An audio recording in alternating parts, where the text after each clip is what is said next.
morning. We saw that. How many people were here last week and saw the slideshow of the last 22 years? That has just been with me all week. All about the many, many, many things that we have accomplished as Center for Spiritual Living Asheville, as Center for Creative Living out in Fairview, all of the thousands and thousands of people that have walked through the houses, the doors of our home, of the, yes, it was a trailer. It was a renovated trailer, but it was a trailer out in Fairview, and then here. And I've been thinking about how we shine so brightly, how we have held up this opportunity for people to have such amazing experiences and healings and transformations. And it fills my heart to be able to be a part of a group that is enabling so many people to get it. That we are not mere humans. There's not a guy up in a cloud that's out to get us. There is no evil or sin or devil that is against us. There's only spirit in and as each and every one of us, that we are made out of love, that light is the only thing, that we are all connected, and that we are all perfect, whole, and complete. No matter what we may be doing, no matter what may be going on, that we hold that vision of the highest and the best of us. And as we have done that over so many years, we've had so many demonstrations, we've had so many experiences, and it all, for me, comes back to this teaching. That one of the reasons I think that this center is so special, and people, I've always thought it was special, but other people tell me it's special too. And people who have gone to other centers for a long time come and tell me that this is really special. And one of the reasons that I think it is so special is because we really believe what we teach. We really act as though God is all there is. We really put our faith to the test when things are going on. And so I wanted to share my absolute favorite Ernest Holmes quote with you. I think it is the best of this teaching. And those of you who remember my 7-year project of audio recording the original Science of Mind textbook, yes, it is available on our website as a free download, both in PDF form and audio recording.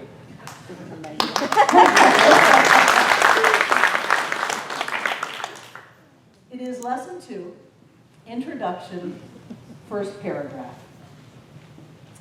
Mental science, which is the science of mind and spirit, makes a tremendous claim when it states that it can free the individual from the bondage of sickness, poverty, and unhappiness. But it makes this statement without hesitation and without qualification. It does not retract from that claim, and it never will.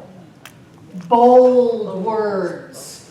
Mental science, the science of mind and spirit, makes a tremendous claim. We are so ballsy. We are so bold that we say that this teaching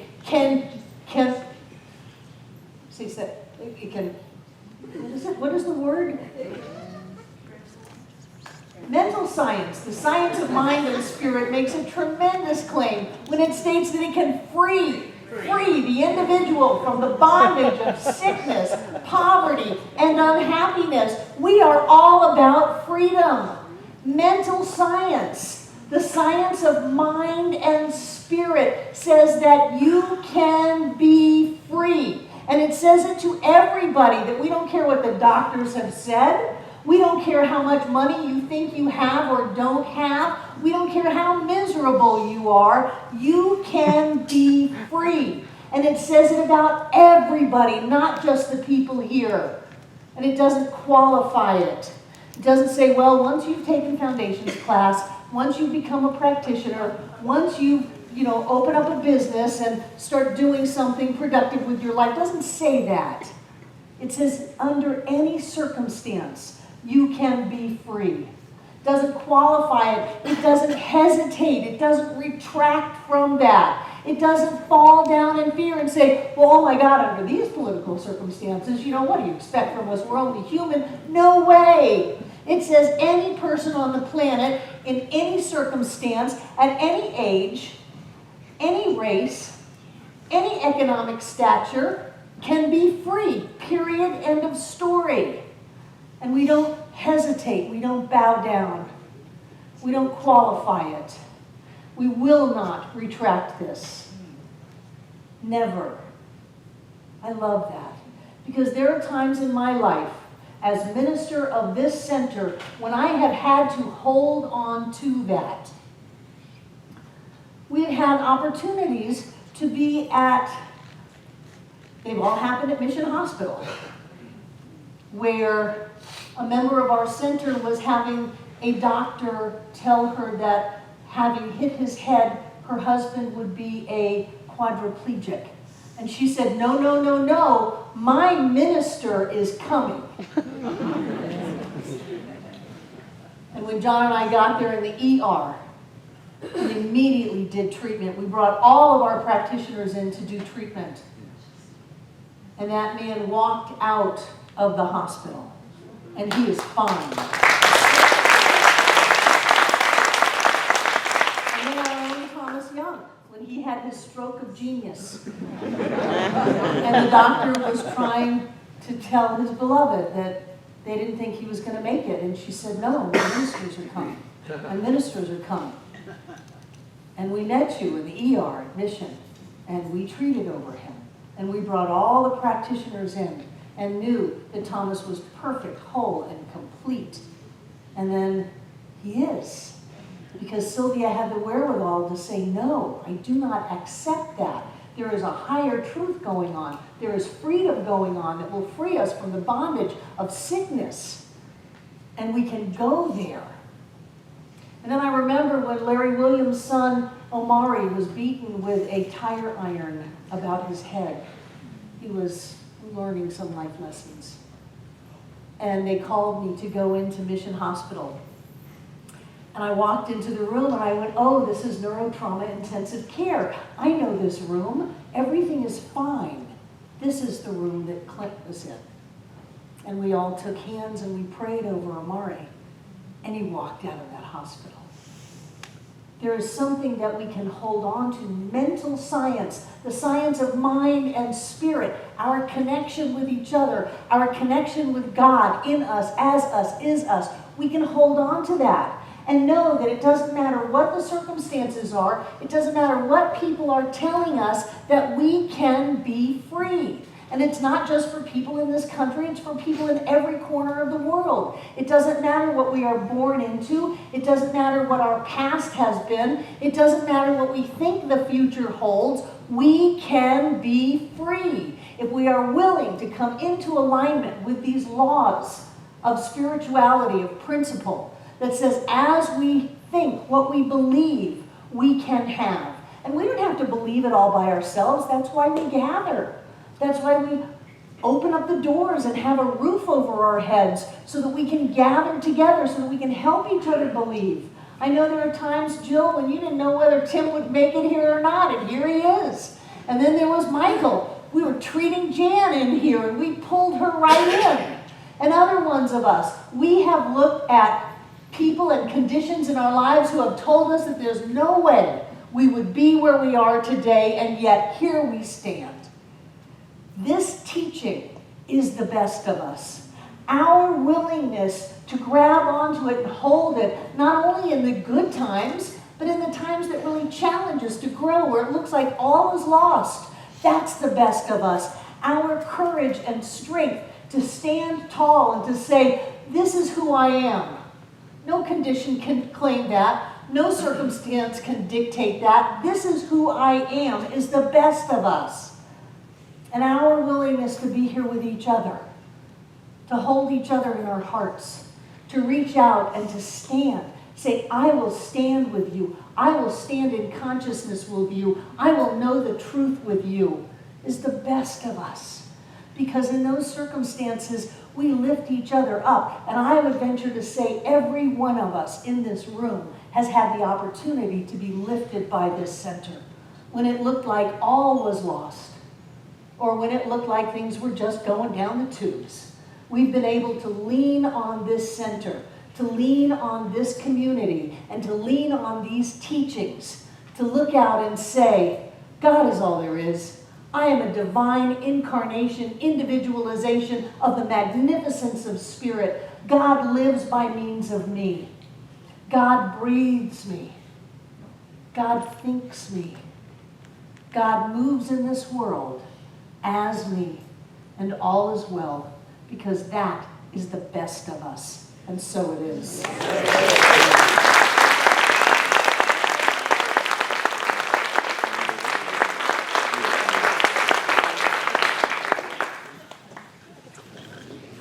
We got it, Barbara. Who's visiting us for the first time? First time in the room today. Welcome, welcome, welcome. Look at all these beautiful people. Thank you so much for being with us today. We're delighted to have you. What you're receiving right now is a little card, and if you'll give us your name and address and such information, we'll tell you about the cool things that are happening around here. And there we go. And Bruce, we got one right in the middle, in the back there. Oh, here comes April. Okay, fantastic. Thank you all for finding your way here today. Eddie Webb, it's good to have you back in the room. Eddie. Josie, good to have you with them. Thank you. That's wonderful. Thank you all for being here today. So with that, let's take out what we're going to give. Got a bunch of stuff that's shown up in the mail here today, and Barbara's and mine. And if you would please practice our prosperity scepters, come forward, please. Let's bless these gifts.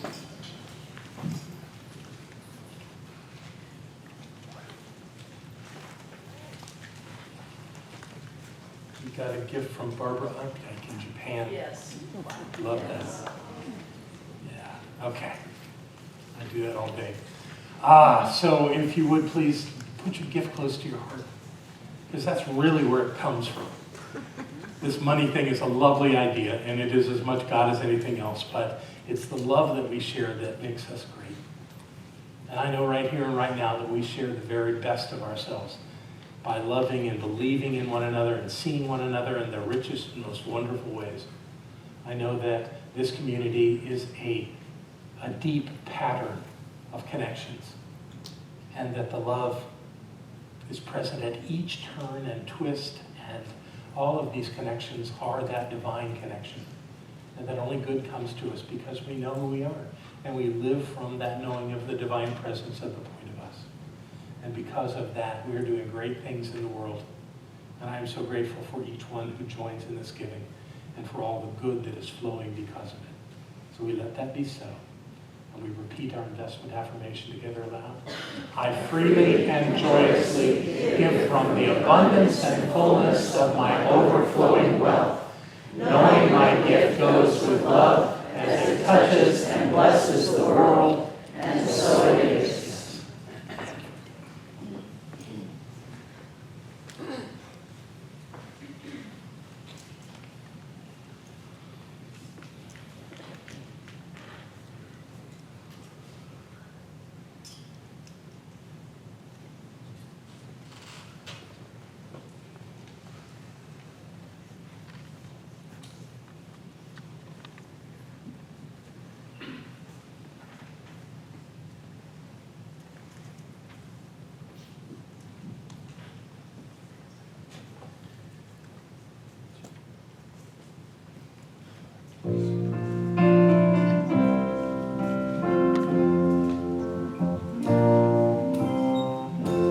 Blessings are flowing, the gift is unsealed, life is unfolding, love is revealed, with open heart and open hands, I give and receive in love. Blessings are flowing,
generosity.